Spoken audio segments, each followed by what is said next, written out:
코로나 때문에 안 그래도 가뜩이나 어려운데 또 자연재해까지 겹치면서 온 국민이 참 어려운 상황 가운데 놓여져 있습니다.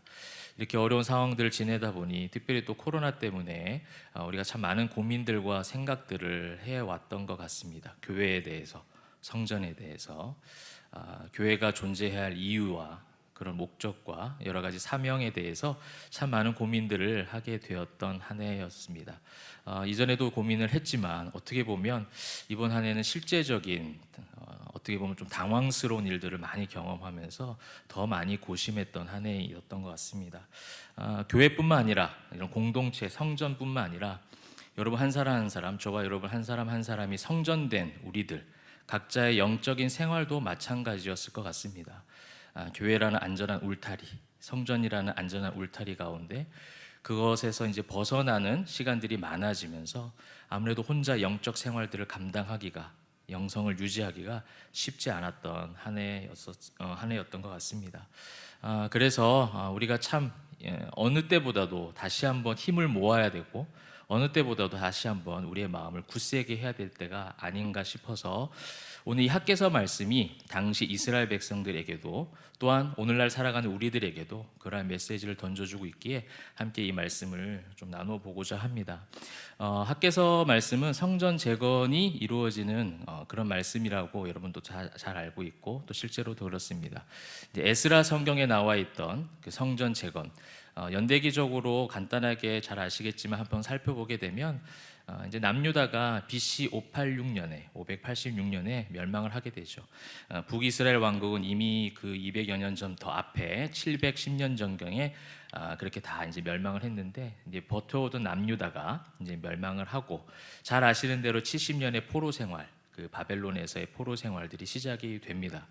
그렇게 시작이 돼서 바벨론 왕국이 그렇게 통치를 하다가 시간이 좀 지나서 그 일대를 장악했던 바벨론 제국의 그 장악력이 그 시대가 이제 끝나면서 메데 바사 제국, 여러분 바사 오늘 이제 다리오 왕도 나오고 말씀 이제 학개서에 또 에스라 성경에 성전 재건을 이제 조서를 써서 명령을 내린 왕이 고레스 왕 아닙니까? 그 고레스 왕이 이제 바사 왕 고레스 이렇게 이제 해서 성경에서 아마 여러분 많이 본 나라일 겁니다.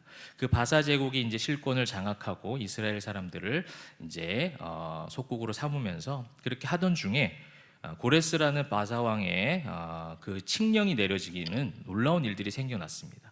성전을 재건하고자 많은 생각들과 목표들과 그렇게 포로 생활하면서도 그 안타까움에 살아갔던 이스라엘 백성들은 아무런 손을 쓸 수가 없었거든요. 어떠한 힘을 발휘할 수도 없었는데 정말 생각지도 못한 방법으로 이방 나라의 왕을 하나님께서 그 마음을 감동시키셔서 에스라 1장 말씀에 의하면 그렇습니다.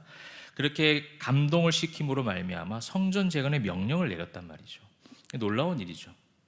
그 놀라운 일들이 일어나면서 이제 드디어 많은 해가 지나고 BC 이제 538년경에 이제 이스라엘 백성들 보고 귀환하라고 합니다. 너네 나라로 돌아가서 성전을 재건하라. 그런 놀라운 어떤 사건, 하나님의 그 성전을 세워가는 그 놀라운 섭리들이 이제 시작되는 것 같았습니다. 그래서 이스라엘 백성들 1차 귀환 이후에 거의 2년여 만에 BC 536년에 성전을 이제 재건을 이제 공사를 시작을 했습니다. 기초를 놓고 성전 지대가 기초가 놓여졌고 그렇게 이제 성전이 세워지는 것 같았죠. 그래서 에스라 3장 11절 우리 말씀을 보시게 되면 찬양으로 화답하며 여호와께 감사하여 이르되 주는 지극히 선하심으로 그의 인자하심이 이스라엘에게 영원하시도다. 하니 모든 백성이 여호와의 성전 기초가 놓임을 보고 여호와를 찬송하며 큰 소리로 즐거이 부르며 뜻하지 못한 계획하지 못한 또한 자신들이 어떤 준비를 해서 이루어진 일이 아니라 하나님께서 그 고레스 왕의 마음을 감동시키셔서 성전 재건을 시작하도록 그렇게 역사를 이루셨다라는 거예요. 그래서 모든 것이 다 순조롭게 이루어질 줄 알았죠. 왜냐하면 하나님의 기적이었고 하나님의 섭리, 누가 보아도 하나님의 섭리였고 또 하나님의 섭리가 맞았습니다. 하나님께서 감동시키셔서 명령을 내리셨기 때문에. 그런데 그렇게 순조롭게 이루어질 것 같았던 성전 재건 공사가 그 역사가 중단되어지고 방해를 받기 시작합니다. 에스라 성경에 많이 나와 있는데 오늘은 그 방해의 어떤 내용들을 다루고자 하는 것은 아니기 때문에 방해의 내용들을 많이 다루지 않겠지만 왜 그렇게 하나님의 어떤 성전을 세워가는 그 선한 일, 그토록 기다렸던 일, 그토록 하고 싶었던 일들이 그렇게 멈춤을 당하고 방해를 받고 왜 하나님 그것을 중단시키셨을까? 중단된 그 연수가 거의 한 16년가량 돼요. 굉장히 긴 시간이라고 볼 수가 있습니다. 우리가 지금 한 반년 동안 이 어려운 교회의 어떤 일들을 겪었잖아요. 코로나 때문에. 그런 어떤 성전의 모든 우리 전반기에 이 하고자 계획했던 모든 사역들, 예배들, 모든 것들이 계획대로 되는 것들이 거의 없이 어려운 상황 가운데 놓여져서 지금 그렇게 애를 쓰면서 달려오고 있는 이 반년도 우리를 피곤하게 만드는데, 우리의 마음을 답답하게 만드는데 16년 동안 멈춰져 있었다는 거예요. 근데 이 16년 동안 멈춰진 이 사역, 이 성전을 재건해야 될 하나님의 놀라우신 계획, 그것이 이제 방해를 받고 중단되었을 때 하나님은 과연 그 속에 어떤 메시지를 숨겨 놓으셨을까?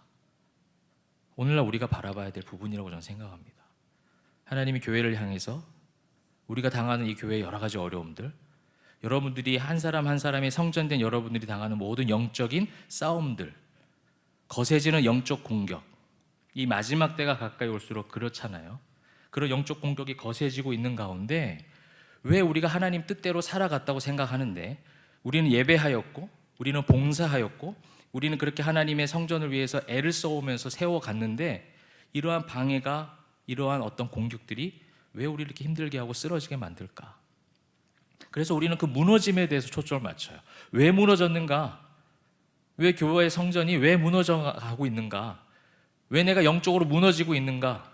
여러분, 좋은 질문이긴 합니다. 그러나 그 질문의 요소에는 함정이 숨겨져 있어요. 왜 그랬는가 했을 때, 그 이유를 찾을 때 우리는 보통 습성이 그래요. 외부적 요인을 찾습니다. 외부적 공격 때문에, 어떤 상황과 환경 때문에 그렇게 무너졌다라는 거예요. 반대로 바꿔서 다시 세워야 되잖아요. 성전을 재건해야 되죠. 지금 이스라엘 백성들이. 우리도 그런 마음들이 여러분 여기 다 있으실 거예요. 매일마다 그것을 위해서 기도할 거예요.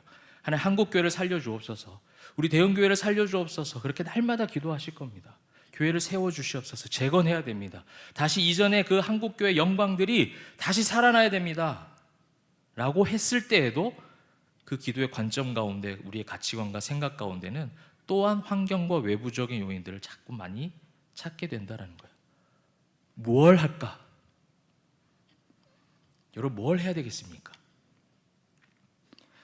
이스라엘 백성들, 성전 재건이 중단된 이스라엘 백성들에게 하나님께서 이 학개의 선지자를 통해서 쓴 이 학개의 말씀은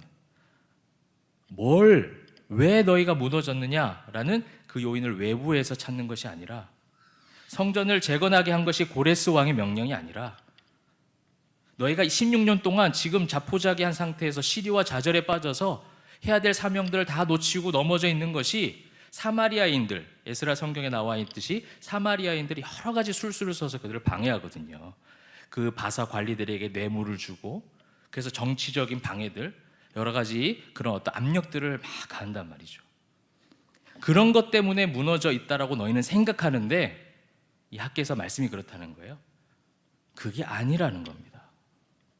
그것도 있겠죠. 물론 그것도 원인 중에 하나입니다.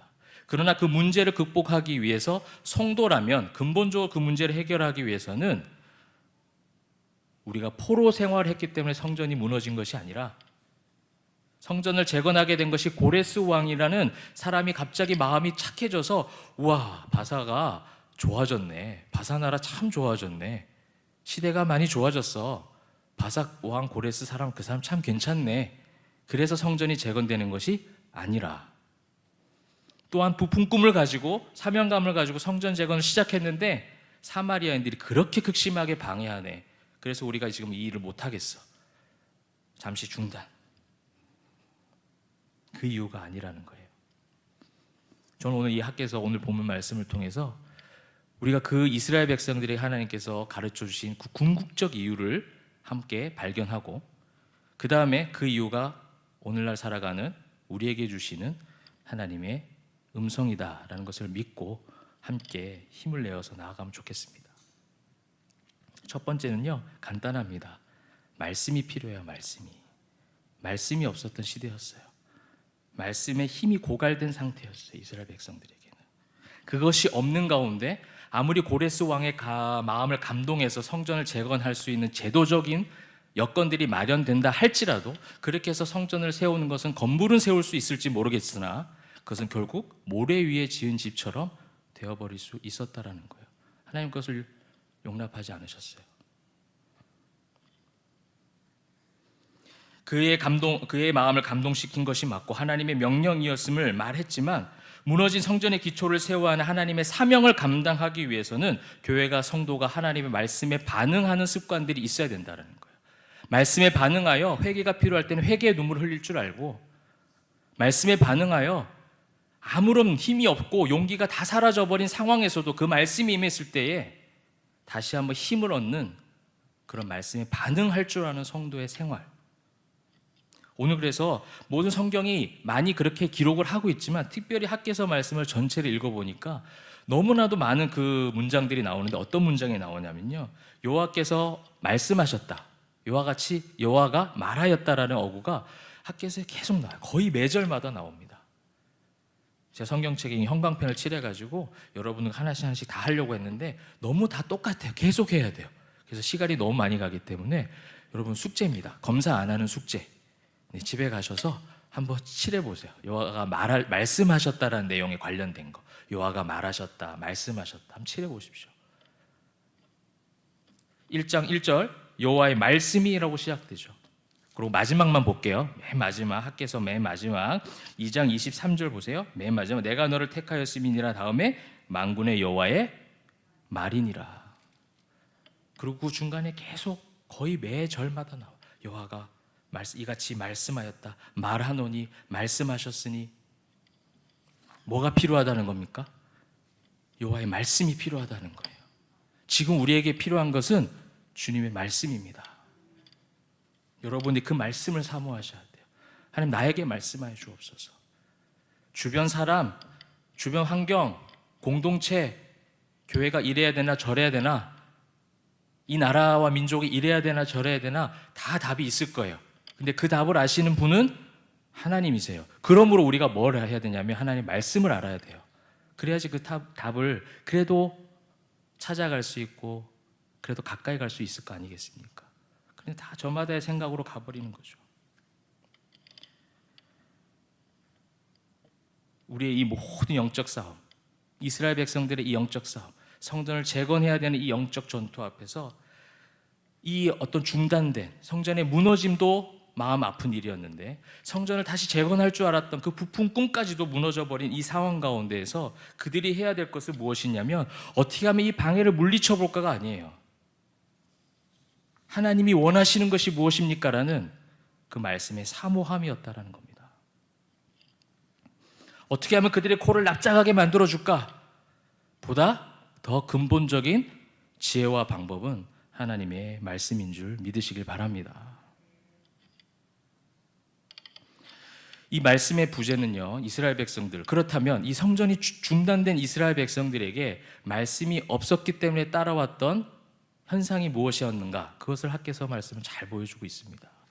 그들이 말씀의 부재, 말씀이 없는 가운데 성전 재건이라는 사명을 받았다라는 증거가 바로 여러분 너무 잘 아는 학개서 1장 말씀이에요. 1장 말씀 가운데 4절 보시면 이 성전이 황폐하였거늘 너희가 이때에 판벽한 집에 거주하는 것이 옳으냐? 그 다음에 뒤쪽에 보시면 9절 말씀입니다. 9절 말씀 뒷부분에 보십시오. 내 집은 황폐하였을 때 너희는 각각 자기의 집을 짓기 위하여 빨랐음이라. 뭐에는 행동이 빨랐다라는 거예요. 내 삶에는 행동이 빨랐다는 거예요. 내 집을 짓고 나의 안위를 위해서. 이것이 여러분 그들에게 말씀이 없었다는 증거입니다. 그렇다면 오늘날 저와 여러분 어떻습니까? 하나님의 성전을 재건하는, 오늘 이 성전 재건이 사명이라면 우리에게는 다른 많은 사명들이 있잖아요. 하나님의 사람들로서, 제자들로서 살아가야 될 많은 사명들이 주어져 있는데 그 사명을 감당하는 모든 삶 가운데 사명을 잃어버리게 만들고 그 다음에 그 사명이 아닌 다른 것을 쫓아가게 만든 이유가 바로 뭐였습니까? 오늘 말씀의 부재라는 거예요. 말씀이 없었다라는 거예요. 마치 사사기 시대처럼 말씀입니다. 사람이 자기 소견에 옳은 대로 행하였더라.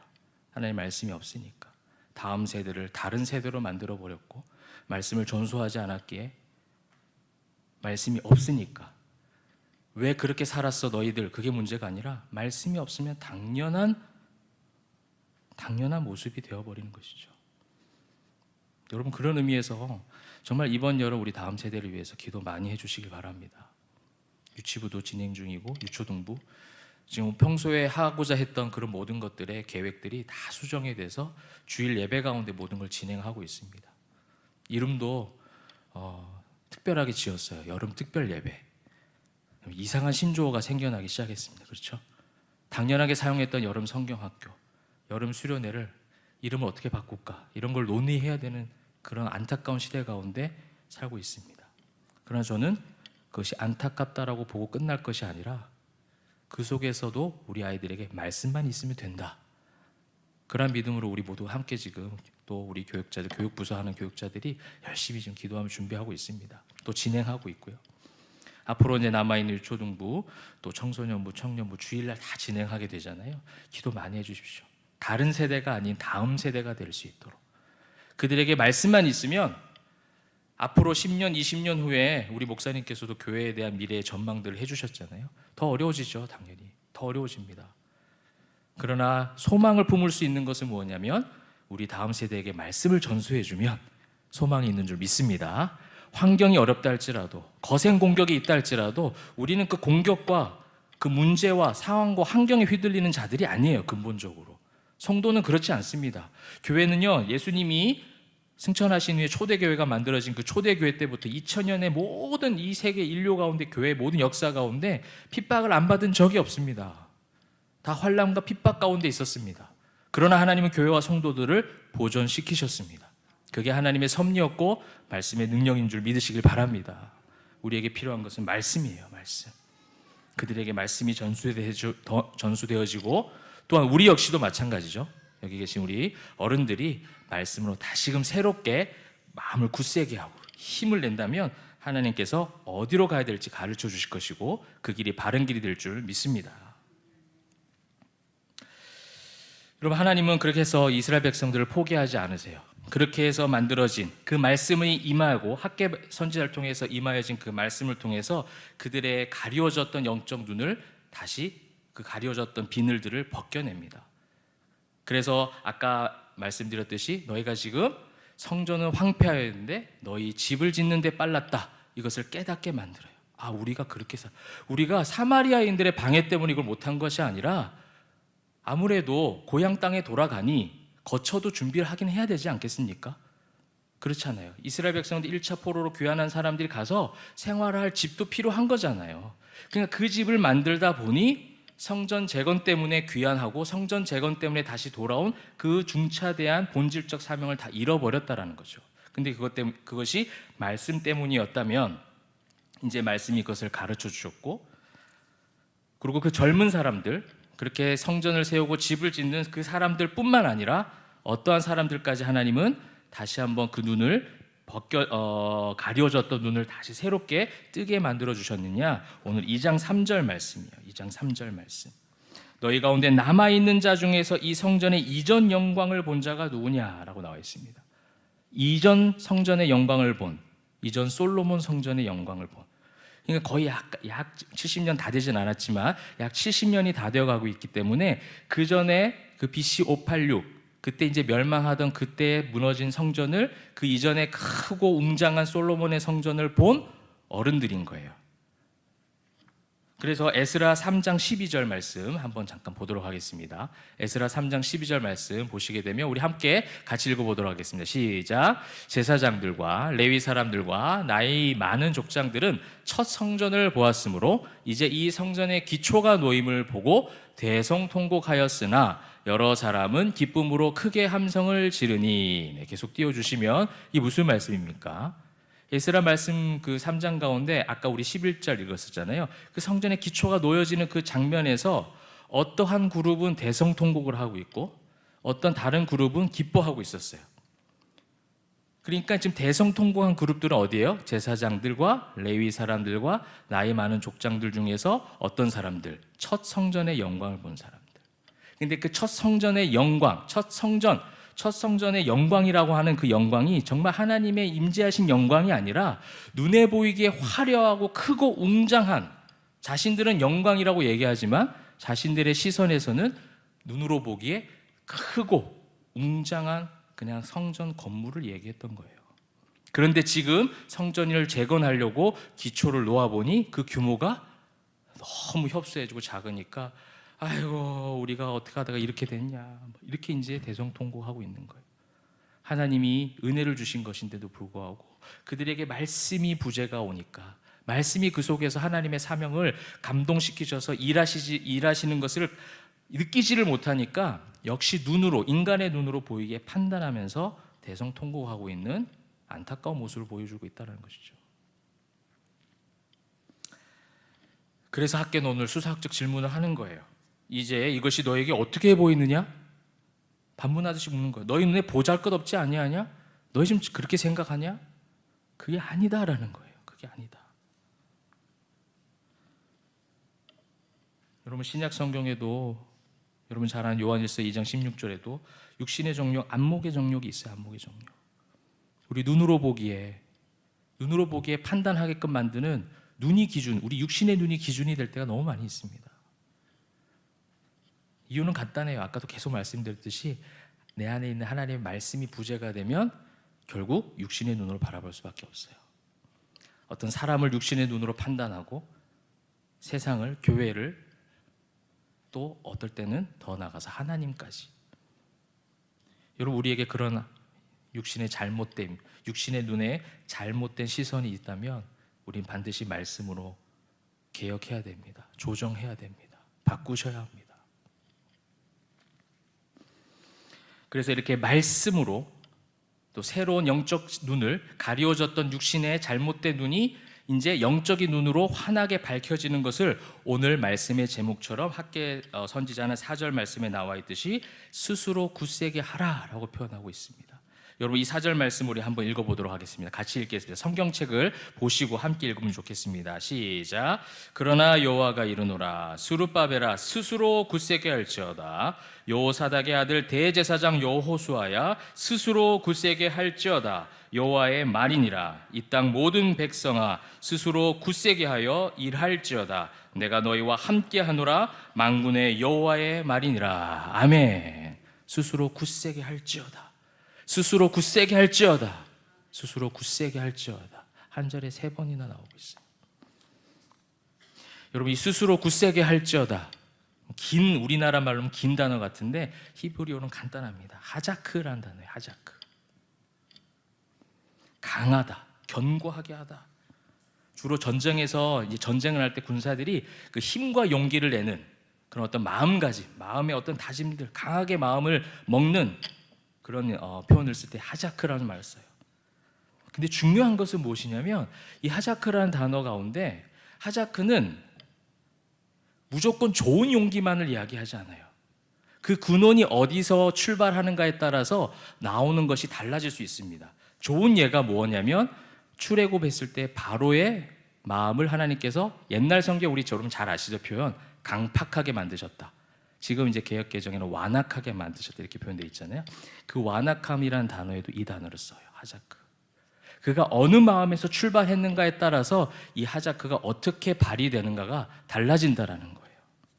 그 근원이 어디냐는 거죠. 그래서 오늘 5절 말씀 보십시오. 너희가 애굽에서 나올 때, 이 애굽이라는 표현 쓰잖아요. 출애굽했을 때 이 일들을 독자들로 하여금 연상시키는 거예요. 그때 바로가 가졌던 그 하자크의 마음인데 지금 우리에게 다시 뭐라고 얘기하냐면 하자크를 품으라고 하는 거예요. 스스로 굳세게 하라는 거죠. 근데 그 굳세게 하라는 것이 그냥 되는 것이 아니라 그 근원의 힘이 어디냐? 뭐라고요? 말씀의 힘이었다라는 거예요. 말씀의 힘. 그것이 없는 너희들이 가지고 있는 계획, 너희들이 가지고 있는 생각, 지식, 경험, 가치관, 그거는 먼저 말씀이 된 이후에 하나님께서 주시는 지혜가 가미되는 것이지 근본적, 근원적 힘은 아니었다라는 거예요. 그것이 없었던 바로도 하자크는 품긴 풀었지만 그 하자크를 어떻게 사용했습니까? 이스라엘 백성들을 괴롭히고 완악하게 하는 모습으로 사용했다라는 거예요. 그러므로 이 말씀을 통해서 말씀이 임하여 이스라엘 백성들이 이 성전 재건의 모든 방해 요소가 사마리아인들이 했던 그들의 어떤 행동들, 그들의 어떤 술수들, 그들의 어떤 방해들 때문이 아니라 우리가 믿음의 눈으로 하나님을 바라보지 못하고 사명을 바라보지 못하고 우리 집 짓는 데만 집중했던 그런 우리의 잘못된 신앙생활의 부분 때문에 우리가 이것을 못했구나라고 고민하고 고백하도록 지금 만드는 거예요. 그리고 다시 한번 주님 주신 말씀의 힘을 가지고 성전 재건 이제 제대로 한번 해보자. 이것이 바로 스스로 굳세게 한다는 것이에요. 그래서 이 스스로 굳세게 할지어다라는 단어가 굉장히 중요한 단어로 저는 묵상을 해보았습니다. 이 단어를 구속사적인 관점으로 한번 바라보는 거예요. 예수 그리스도의 그 십자가 구원의 은혜로 바라보도록 오늘 본문은 그렇게 기록을 해 주었습니다. 5절 말씀 보실까요? 내가 너희와 그 애굽에서 나올 때 내가 너희와 언약한 말과 하나님의 약속하신 백성이라, 택하신 백성이라, 약속하신 것을 그 백성들로 하여금 이루실 그 하나님의 백성이라는 정체성에 관련된 거예요. 근데 그 언약이라는 말도 있잖아요. 언약도 자르고 베어내다, 뿌리채 뽑다 이런 의미가 담겨 있어요. 우리 언약은 그냥 약속만 연상을 시키잖아요. 근데 하나님의 언약은 내가 너희를 가나안 땅에 들어가게 하겠다로 끝나는 것이 아니라 땅에 들어갈 수 있는 성도, 백성이 되게끔 모든 그 애굽 땅에 있었던 종된 우리로 하여금 죄의 노예가 된 모든 것을 다 뿌리채 뽑아버리고 잘라내버리겠다라는 더 깊은 언약의 말씀들이 이 바로 언약이라는 단어로 사용하고 있다는 거예요. 하나님께서 모든 죄악 등을 다 뿌리 뽑겠다는 거예요. 불신도 뽑아버리겠고 다 제하여 버리겠다는 거예요. 정체성이 확 바뀌는 거예요.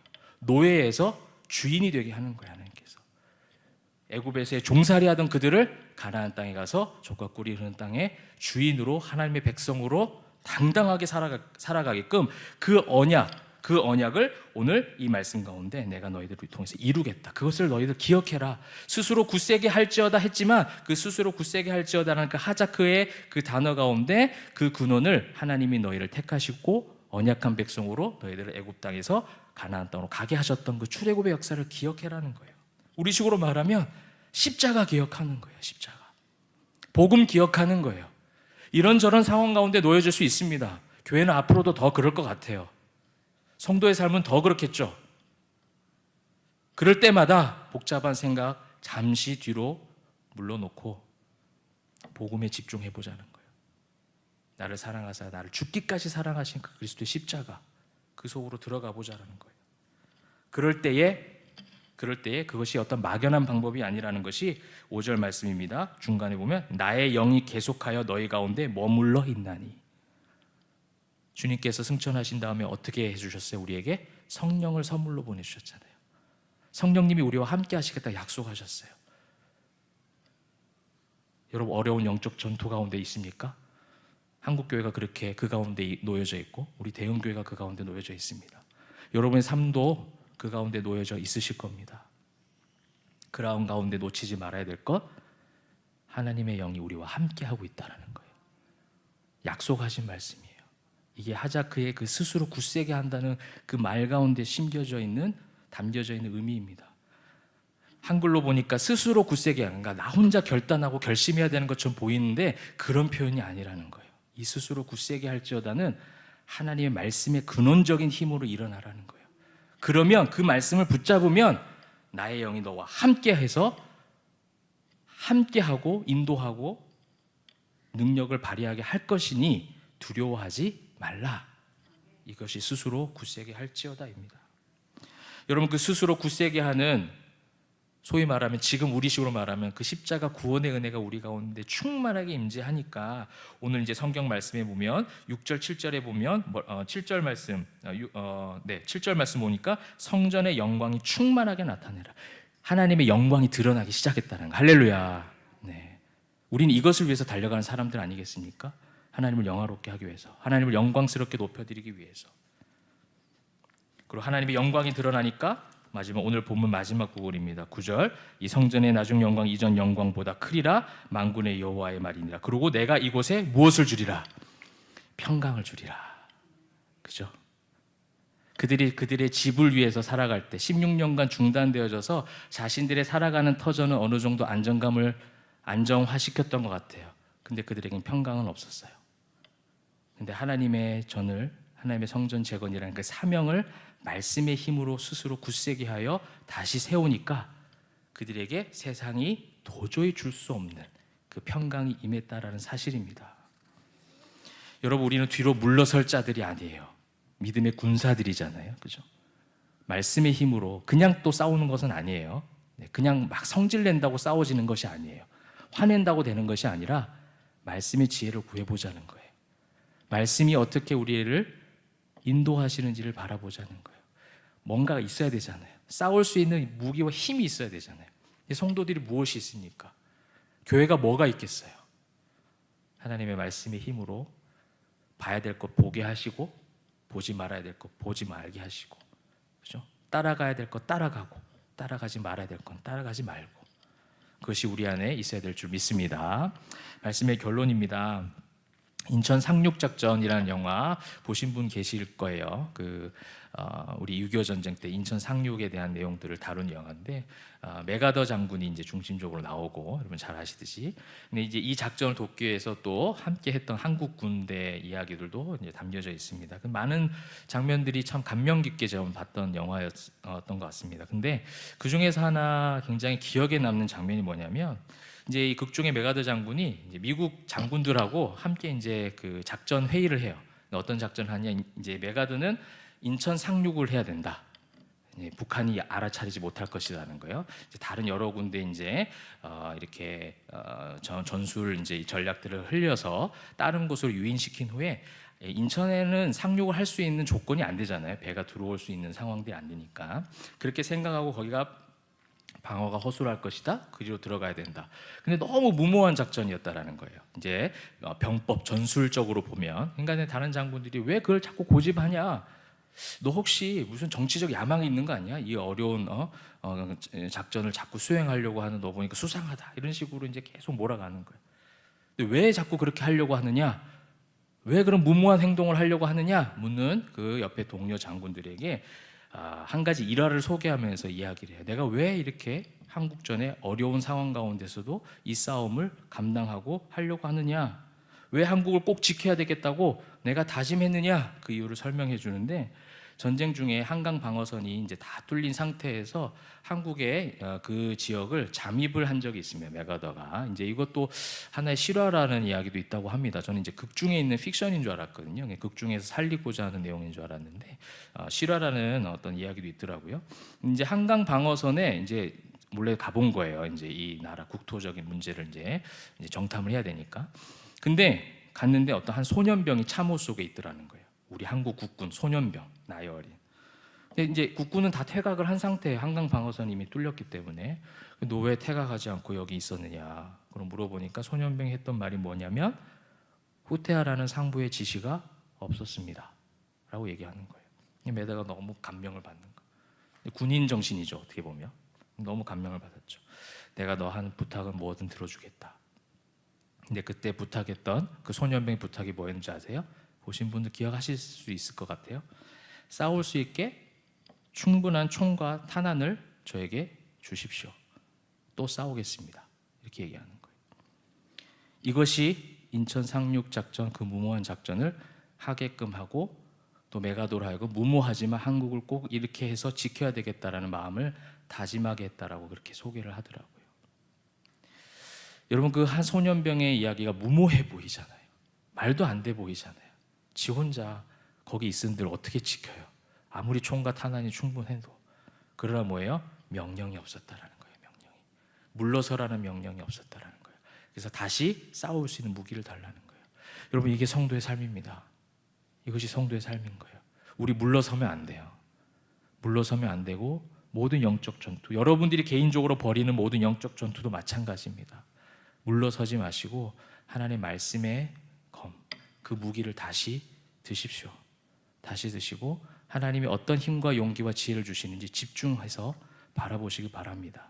그래서 교회를 지키시고 교회를 살리시고 우리의 이 성전도 살리시면서 여러분 한 사람 한 사람 성도들 그 신앙을 잘 지켜서 나중에 우리가 아까 찬양했던 것처럼 의의 면류관 받아 쓰는 그 최후의 승리까지 함께 힘있게 달려가는 우리 모두가 되시기를 주님의 이름으로 축원합니다. 기도하겠습니다.